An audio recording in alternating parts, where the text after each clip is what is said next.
Hey everybody, and Tony here with a review of Pride, which was shown at the CineStar movie theaters at Potsdamer Platz.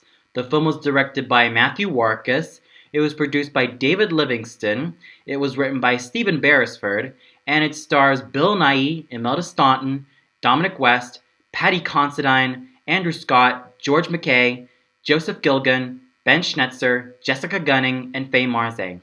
And what's also interesting about this film is that this was also based on the real-life events that happened in the 1980s gay rights movement in the United Kingdom. Also, this review is dedicated to a very dear friend of mine who is having her birthday today. So, Natasha Buxton, if you're watching this video right now, then I wish you a very thrilling and very terrific 20th birthday. So without further ado, I hope you enjoy this review. Now, story-wise, since this film is based on true events, then the people behind this film really knew how to give it a lot of respect and a lot of care in such a sensitive topic when it comes to, like, in terms of the whole gay right movements and all of the movements and activists that really happened during the 1980s of the United Kingdom, and the struggles that they face, and the various people that they meet, and also their triumphs, their disappointments, their failures. Everything is really documented very well, but it doesn't really take itself too seriously. There's also some great humor to really balance out the tense drama that really, seems to really make the film really move along. So not only does this film take a very serious topic and treat it with respect, but it balances it well with a lot of heart and a lot of humor. And considering that this is a film based on real-life events, there were also some real people that were also portrayed very well in this film, like Mark Ashton, who was an Irish activist who was, well, basically part of the gay rights movement parade in the United Kingdom. And I felt that this story managed to handle itself very well, and even though the theme of never giving up in the face of adversity isn't anything new, I still felt that it managed to hold this motto very well, and I could really see this film shine just very beautifully all throughout. Now, with the cinematography, it's very solid. However, there are moments in which there were like shaky cam movements, which was a little bit jarring, and not to mention some of the focuses on certain characters were not really that well established. Like, you have the focus on one character, but there's like another character's like head or part of his head that's still being shown, which I kind of felt really distracting. But still, the cinematography was very solid and it was well done. And the music, well, what more can you expect with a film that took place in the 1980s? Now, when it comes to the music, they also made use of such, like, iconic music, mostly coming from the likes of Boy George and the Culture Club, which was also played throughout the movie, and also some songs relating to the activists' movements, which I thought really handled themselves very well. Special thanks to the composing done by Christopher Nightingale. It was just well done all throughout, and the characters are just phenomenal. Some characters were kind of forced in the film, but otherwise they were just great. Now, let's start off with Mark. Now, this guy represents everything that is so ideal about every idealist that we look up to. He's determined. He is passionate. He never gives up. He is the epitome of never giving up in the face of adversity.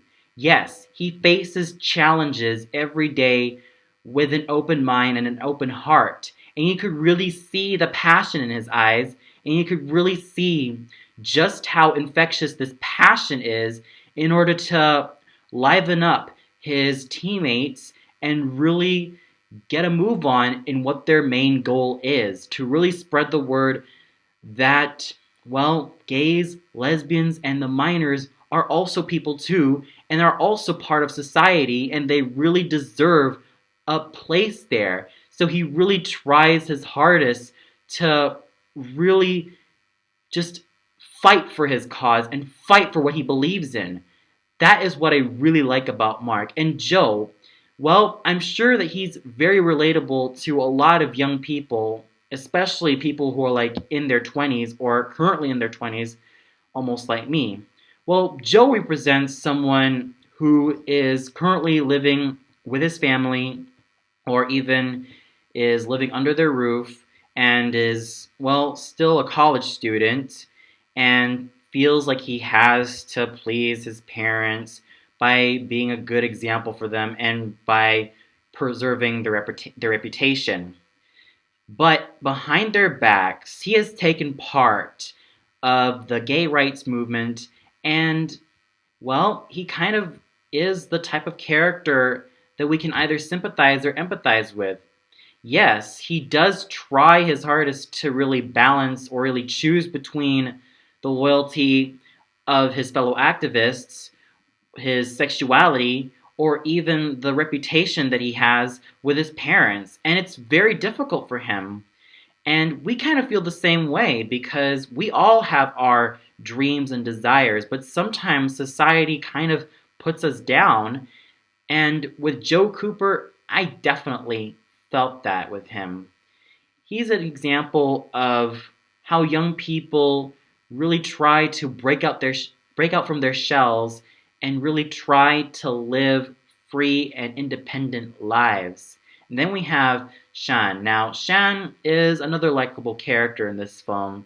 She is a wife, a very loyal wife, and a very, very supportive mother to her children. Excuse me. She's a very supportive mother to her children, and she's definitely a very likable character who really keeps her charm all throughout the film.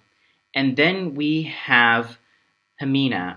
I thought she was just fantastic. She also shares that same vibe, that same energy that Mark has. So overall, the characters in this film are all colorful, they're all likable, and they're very easy to either empathize or sympathize with.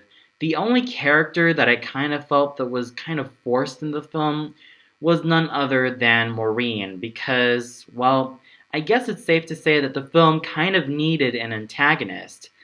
But still, even if Maureen was kind of like forced as a character because she tries to act like such a villainess and tries to foil their plans, I still think they could have just humanized her a little bit more. But still, the characters are good all around.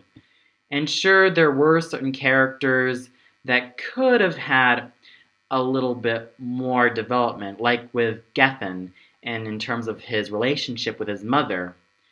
That could have been a little bit more fleshed out. That could have been a lot more fleshed out.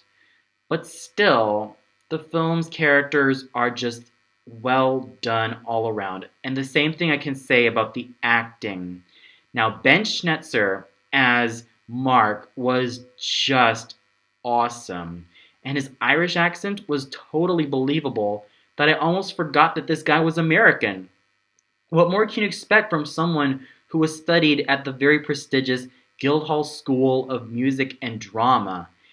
He really grew as an actor, and what was also interesting was that I once saw him as Max from The Book Thief, and he really made a step up in his career in playing one of the main characters of this film. He really did spectacularly, and I really hope that he gets a BAFTA for his performance. Now, with George McKay as Joe, he was also great, and I could really see him growing as an actor. Now, I first saw this guy as one of the Lost Boys from Peter Pan 2003, and seeing him in the role of Joe Cooper was just absolute treat. It was just great fun watching him, and I really, really felt touched by his performance. Then we have Imelda Staunton, who was, well, what more can you say? She's Imelda Staunton. She's fabulous at what she does. She really knows how to get the character down and really make her very sympathetic and someone that we can all love. She was absolutely great as Hemina. And um, then we have, what was her name again? I almost forgot. I mentioned it earlier. Faye Marze, yes. Faye Marze as Steph. Now, Steph is a very spunky lesbian type of character, and really, Steph is just another likable character. And Faye Marze manages to make her very fun and very likable. And then you got other great performances from Bill Nighy, Dominic West, Liz White, Jessica Gunning, Monica Dolan.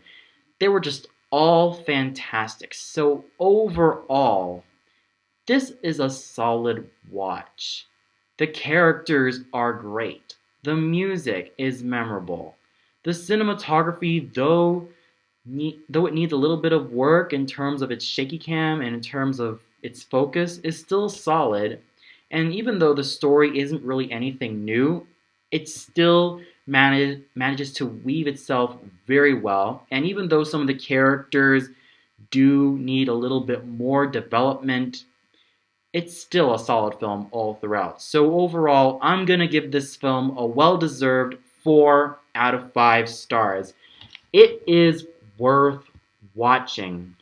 And, well, if you're very interested in watching this film, then by all means, go ahead and watch this. So, Tash, I hope you love this review of Pride, and if you haven't seen this film yet, I highly suggest that you go check it out.